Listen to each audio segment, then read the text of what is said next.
Hello and welcome to TaxVibe, a podcast by the Tax Institute. I'm Robyn Jacobson, the Senior Advocate at the Tax Institute and your host of today's podcast. On the show, I chat with some of the tax profession's brightest minds, drawing on each guest's unique perspective to give you valuable and practical insights you may not hear every day. We hope you enjoy this episode of TaxVibe, recorded live at the Tax Summit at the ICC in Sydney. Today I'm joined by Adrian Cartland, Principal Solicitor of Cartland Law based in Adelaide. Adrian has practiced for nearly 20 years in a number of tax roles in top-tier firms, as well as boutique tax practices. About 10 years ago, he founded his own firm, Cartland Law, and thinking about the future of law, developed an interest in artificial intelligence. Adrian specialises in and only accepts instruction in tax, trust and technology. He's also created Ailira, the artificially intelligent legal information research assistant, which beat a paralegal on ABC's AI race, passed the Adelaide University tax law exam, and powered the world's first law firm without lawyers. We're keen to hear more about this. Adrian is the chair of the Society of Trust and Estate Practitioners South Australia, and also is a member of the Tax Institute's State Taxes Committee. So, Adrian, welcome to TaxVibe. Thank you very much. And that was a very the polite and sanitized version of my intro. So, so you speak much too highly of me, and you've said that you have many clever people on here. Hopefully, I can live up to that. I'm sure you will. So, we're going to talk about AI today. Yeah, let's unpack this because it's an emerging technology. And our listeners will be on a spectrum. Some will be very regular users of some of the products such as ChatGPT, and others will have very little understanding of what it involves. So first of all, the thing we need to deal with is the conceptualization of AI. So the largest part of the human brain works towards understanding other humans. So when we look at the moon, we see a face in there. When we think of a robot, we think of it in a human way. We anthropomorphize it. So that's why we are scared of the Terminator or HAL 9000, or we think of a C-3PO. However, those are not accurate descriptions of what AI is. AI should actually be called alien intelligence. It's entirely unlike human. A better example of what AI is like Tony Stark's Iron Man suit, which takes Tony Stark from being a human to being like Superman, but still requires Tony Stark. So we are symbiotic with machines. If you put a human in the jungle, naked and alone, they will die a terrible death. Without technology, 99.99% of the human race will die. And this scares us. And because we don't like the idea that we are not the masters, but we are actually symbiotic. Technology without humans is useless inert junk. And we can't do anything without technology. Even our stomachs have evolved over hundreds of thousands of years to require cooked food. We can't just eat grass. So we require technology. And every time we are reminded that we are symbiotic with some new technology, that scares us. But once we become used to it, just like we become used to podcasts, we're comfortable with. Well, let's go back 20, 30 years when email and the internet was all born. It was unfamiliar technology to everyone at that point. And yet we all accept it as day-to-day technology now. So it's absolutely, that's correct. So it's absolutely terrifying when we're confronted with something new. But once we get familiar with it, then we become comfortable with it and it no longer scares us. So if you're thinking of AI as something scary, it just means you need to familiarize yourself with it.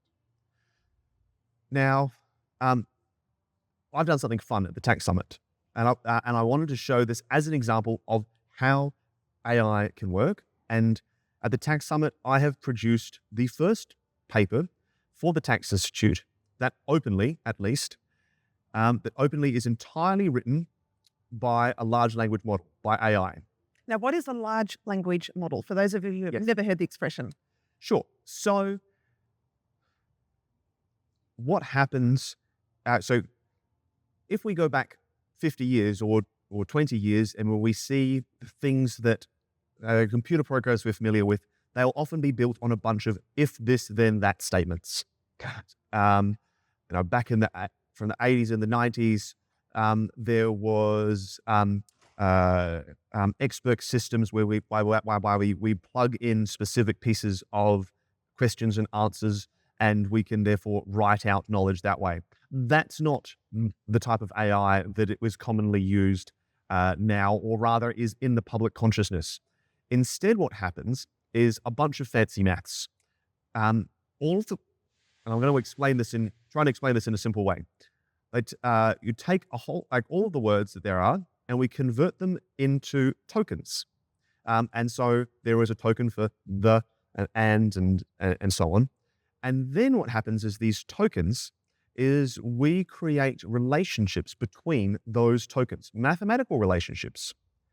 And those relationships are called vectors.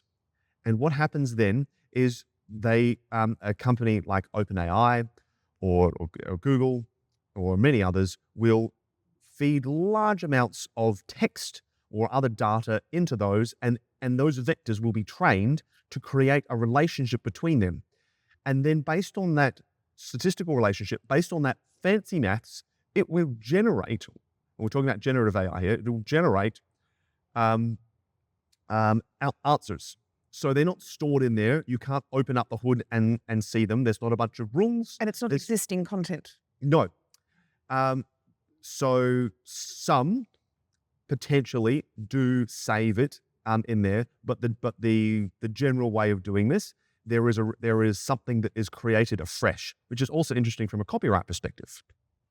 So just jumping to copyright law, one thing that is really problematic, particularly in Australia, is people say there has been copyright theft. Now, that's more of actually an Americanism. Theft requires taking something. I take something from someone else with the intention to deprive them of it. You can't steal intellectual property in Australia. Now, you can breach copyright, totally different thing.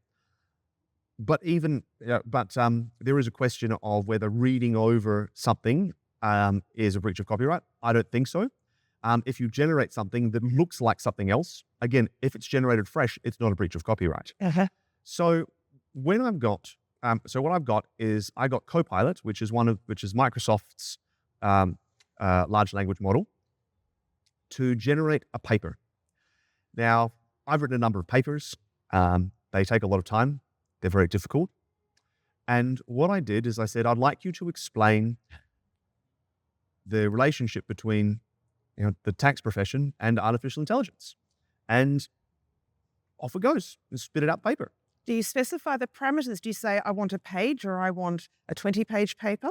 So if I wanted to make a better paper, yes, I would. And in fact, at the end of the process, I asked Copilot for some feedback on what I could have done better. I knew things that I could have done better, but I asked for some feedback, and the feedback it said is you should have specified these parameters more. Now, I just said, write me a paper on this, and off you go. And so the one thing that I did include that is my text in this paper was I said, this is a paper written by Copilot, not me.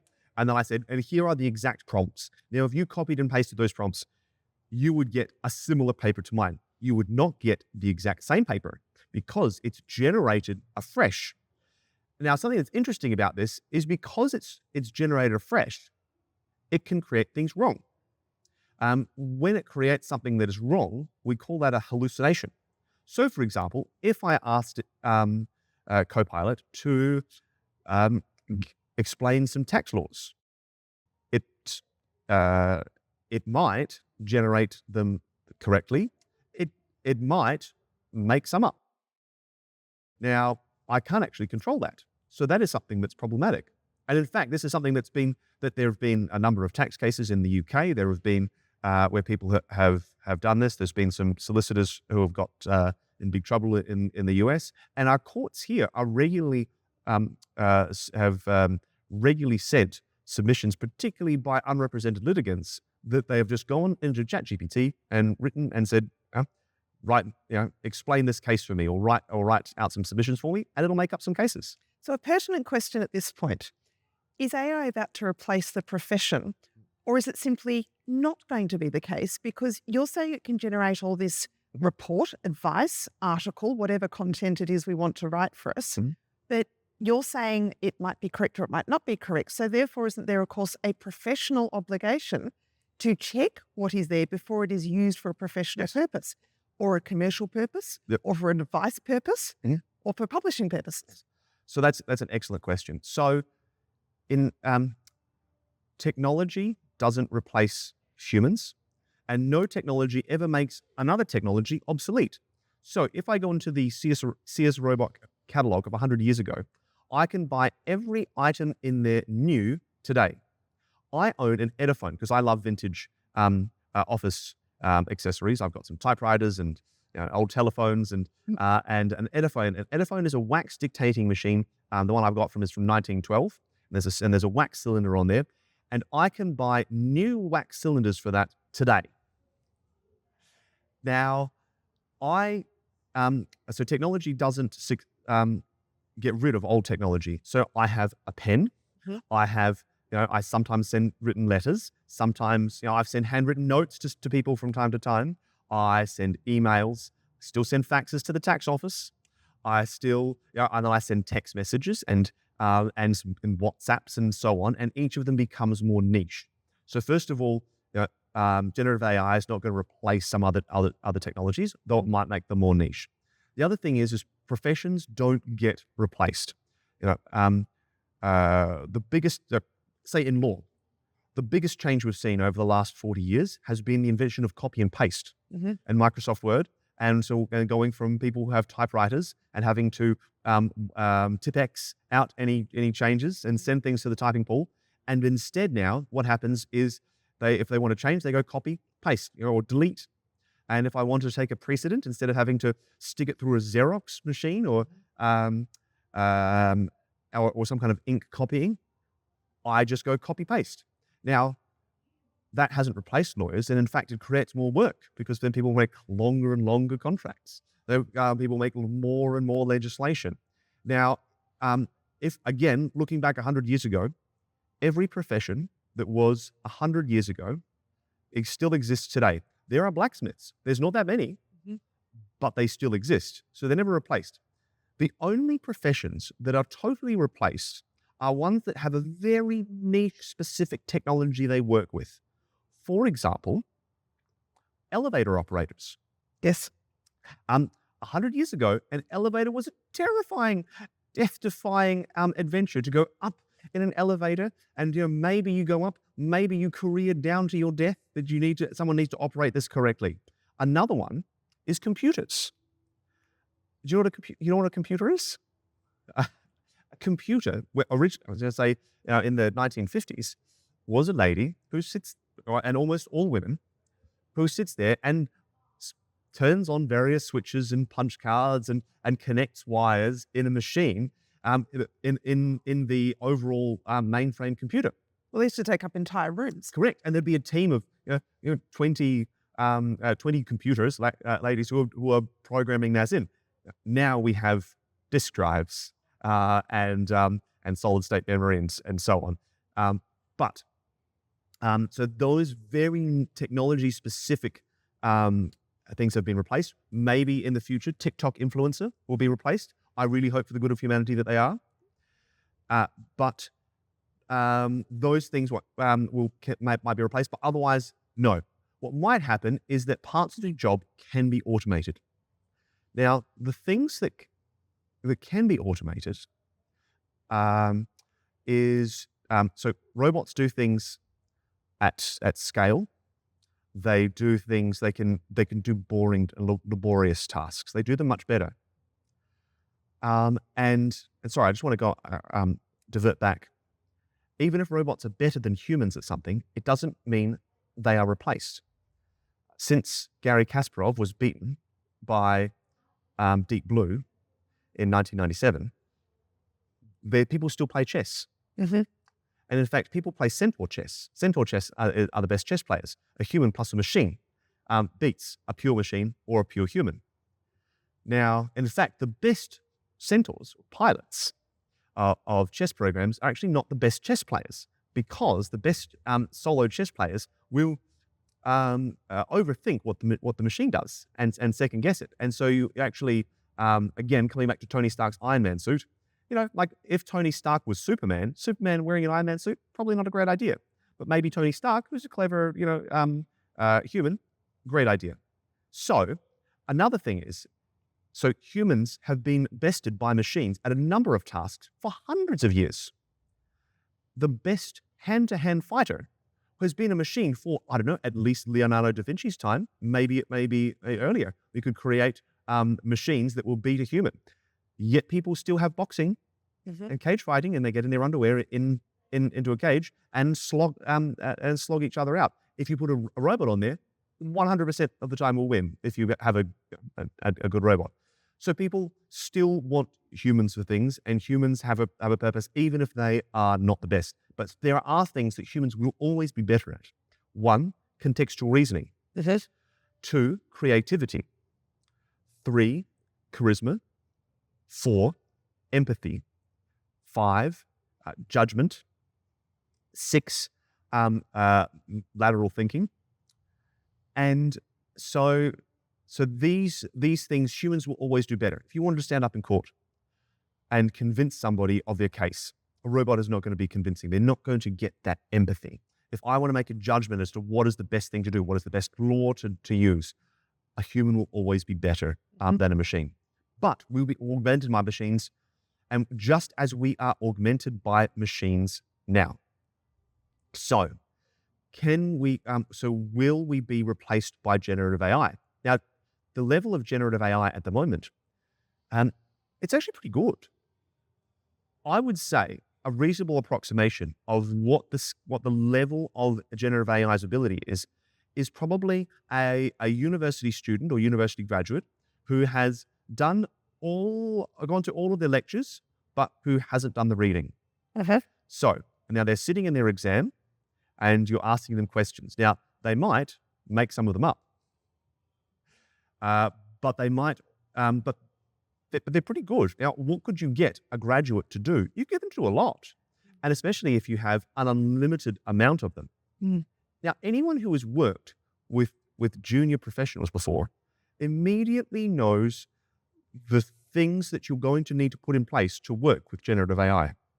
So you don't just get a junior to write something for you and then send it off to the client. Yes. You read things, you might get them to write something for you and then use it as inspiration. They might write many, many words, but they're just sort of a word salad. Are there some examples of where professionals have used AI and perhaps not been sufficiently looking over the content and therefore have passed it off as being correct and it's turned out to be incorrect? Well, there was a great example in the US, Mata v. Mata, M-A-T-A v. Avianca, and a solicitor or attorney had to prepare as case submissions and didn't have access to a research tool. And so instead went on to ChatGPT and said, I want you to generate me some cases that say this. And it did exactly as it was told to, which is fantastic, except that it hallucinated the cases. It made up a case about Southwest Airlines that specifically answered and helped his case, exactly like he told it to. And again, think of this like a university graduate. You say, go away and do this thing. You haven't said, don't make it up. If you do say, don't make it up, that improves it. Now, then what happened is he submitted to the other side, and they did the first thing that they would do is looked up the reference and go, well, this seems to be a case that would win you the case, win you your matter. Why can't we find it? Now, I just want to stop and say, I don't understand how someone could have relied on a case without actually reading it. Like, I mean, who does that? Who says... Did you think it to be a valid case? Yes. He said, I want a case that supports the thing that I'm doing, and it listed off, and it looks like a properly cited case. Mm-hmm. And it gave a summary of the case, and it's just, okay. Now, I mean, I would have thought that you would have checked it. Like that was what I understood everyone was taught in legal research and writing when I was at university. But anyway, so the other side then comes back to him and says, look, we can't find this case. And then he continues to cause that problem. So instead of going, maybe they're right. Maybe I should get someone else's help on this, look up a proper research service. But then he went back to ChatGPT and says, is this case real? And then ChatGPT says, yes. And then... Is it like saying to someone, are you lying? Are you lying? And they say no. No. Is that a lie? No. It's just, it's ridiculous. But then he said, okay, show me the case. And then it generated the case, which is totally made up text. And if you look at it carefully, well, not even carefully, if you half decently look at it, you can see that it looks like legal text, but it isn't particularly coherent. Again, like there's a uni student who's sitting in their exam and they've written many words and they've used lots of legal words, and you go, but you've just made this up. Hey. So he got in trouble. He got fined, and I think he got struck off, and rightfully so. But again, so do we look at that as an isolated case, and yes, we can have a laugh about it, or does it represent or present a serious risk in terms of what professionals are passing off as work to their clients? Well, let's again consider the alternative is, what if he had given this to a junior? Mm-hmm. And he gives this to this junior who goes off and finds a case, who doesn't read it. Now, maybe the junior's not going to expressly make it up, but if the junior finds a case for you, you don't read it. It could be the wrong case. Could be the wrong case. That's it. And then he cites it. We still would have made the same problems with the processes that he had. Whether he used ChatGPT or a junior, he would have run into problems. So, the problem is not generative AI. The problem is the processes that he had. So if you are following good professional practices, you shouldn't have a problem with this. Although, of course, another part of this is that he didn't quite understand what it was doing. He genuinely thought that this was an accurate research service. And so you need to understand the tools that you're using. Yeah. So it's like if you get in your car and you come to the wharf and you go, well, I'm just going to drive off to this wharf because I expect that it's also a boat. Well, it's not a boat. You need to get out of the car, get in the boat. So here, he thought that this was an accurate research service, and it wasn't. So you need to understand the technology that you're using. And again, that's a fundamental problem, not a generative AI problem. If there are practitioners using it, and there are now, Mm-hmm. Are they going to be streaks ahead from those who don't? And I think of, as a comparison, cloud accounting and cloud computing. We know that there are many advantages. There are efficiencies. You've got the ability to share a file directly with your client. You can work from anywhere on it. There are lots of commercial advantages and efficiencies that come from that. And to some extent, they've moved ahead, and there might still be those using, say, desktop programs. Is this an example where those that adopt it and engage it are going to have commercial advantages, and those who don't are going to have disadvantages? Or is it just a different way of working? So if I was trying to sell a book or an article or a consultancy report, I would say yes. If I was trying to sell some software, I would say yes. But I'm going to say it kind of depends on what you're doing. So let me give you some simple examples. If you're trying to do a first draft of something, or like generative AI is fantastic. Now, we joke about lawyers not being good with maths. And then the flip side of that is that we joke about accountants not being good at writing. I know a number of accountants who use generative AI all the time to write emails and so on, because they'll write them in, let's say, accountant words. Yes. And then say, turn this into polished words. And you can tell that it's from the generative AI, but it's a much, much nicer email. So again, you're stepping up. And so another thing is, are you trying to generate lots of words? So let's just say the job that you did was generating consultancy reports that talked about the futures of artificial intelligence. Now, at the moment, there are some consulting firms that get 22-year-olds to generate a lot of text and then charge 6 figures for that to large corporations who say, great, we're learning about new technologies. Can that be replaced by AI, or could someone be much more efficient in doing that? Absolutely. As you can see from my paper, I've written something like that. The futurist, Richard Susskind, he's written lots of papers and books and articles and so on. I look at what Copilot drafted for my paper, and I go, you know what? I think it's better than a fair amount of his writing. So certainly for people, if that was what you're doing, then yes. If your job is to think, have contextual reasoning with your client, you sit down there and go, I understand this one thing that you're saying, but I also need to understand all other problems that you're dealing with, that you need to empathize with the client. If you're trying to make judgment for the client, that doesn't help. Now, I might do some of the back office work, like again, writing your emails, writing some nice blog posts, 10 things about FBT, do a listicle. It will absolutely smash that. I use generative AI on all of my website blog post images because they're much better than stock images. And I write a lot about artificial intelligence in the law. There's only like 5 stock images for AI and law, and they're all used by every news outlet. And so I'll look at my blog post and I'll see it on 50 other websites. But now I've got a whole bunch of really specific, intricate pictures on there, and they're fantastic. Now, so that stuff is replaced. Again, has that made like my core business better? Not really, but it has improved things. It makes it less generic.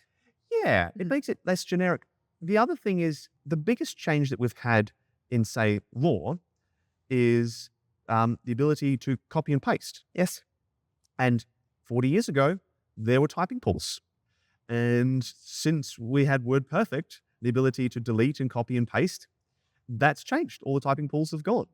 Now, has that impacted the core part of law? Not really. Obviously, the people who could copy and paste and they've become more efficient. So yes, there is absolutely a competitive advantage there. And it really just depends on particularly what you're doing. So I don't like making broad statements. Yes. And so that's why I've got a really long answer to that. And so the answer is, it kind of depends. For some things you can, for some things you think that you can't. When you see someone who says 49% of law jobs or professional jobs are going to be replaced by accounting, you're like, well, by artificial intelligence, you go, well, it's not true. Can things become much more efficient? Yes. But also, the job of a professional is not actually about cutting down work. See, our incentive structure as a professional, the most overriding thing that we have is not to screw up.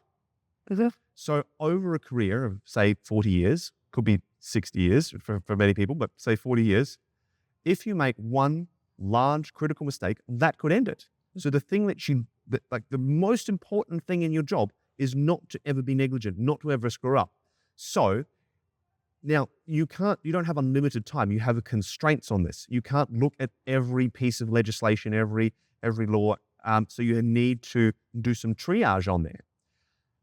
Now, if suddenly you can do that triage faster, that your incentive is not to do more work, but is to go deeper and find and remove mistakes. If you're, say, returning to law and with the ability to copy and paste, legal contracts have doubled, tripled in size because the lawyer will go, now I can add in this clause, this clause, this clause. I don't have to dictate it out. I can just go copy and paste. And so the more research we can do, the faster the research we can do, the more we will do. And so it will just expand the nature of work. And it works the other way around. The ability of AI to automate things will mean that the government says, let's find new things to review. Like, you can easily set a generative AI to review a whole bunch of text. You don't need to specifically data match. You can say, review all this text. Okay, that means now there's a whole bunch of other things that can be audited. Mm-hmm. There is more work. So generative, this comes back to basic economics. Demand and supply curve. We have shifted the supply curve. Now, when you shift the supply curve out, what that means is that you will produce more things for a lower price. So there will be a greater quantity of goods. You move along the demand curve. And so now you might say, does that mean we're all going to charge less? No, maybe you can do this one job cheaper, but you charge by the hour. Like you'll just do more jobs, and there will be more jobs created. So I think that what will happen is that there will be over the next 10 years, and I hate making these big predictions, but over the next 10 years, there'll be a massive explosion in the amount of tax work. So Adrian, thank you. You've taken us on quite a journey, and it's really interesting to see where this is now and where this is going to take us in the future. So I'm sure you'll keep us informed in the period ahead. Fantastic. Thank you very much, Robyn. Thanks, Adrian. Thanks for listening to this episode of TaxVibe. I've been chatting with Adrian Cartland, Principal Solicitor at Cartland Law. If you've enjoyed this episode, we'd love for you to subscribe, rate and review wherever you listen. We'd welcome any feedback and suggestions. To catch all from TaxVibe and the Tax Institute, you can join us on LinkedIn. If you're interested in being at the centre of the tax conversation, membership at the Tax Institute could be just what you need. Stay current and connected with tangible, real-world benefits. Learn more at taxinstitute.com.au. Thanks again, and we look forward to joining you next time.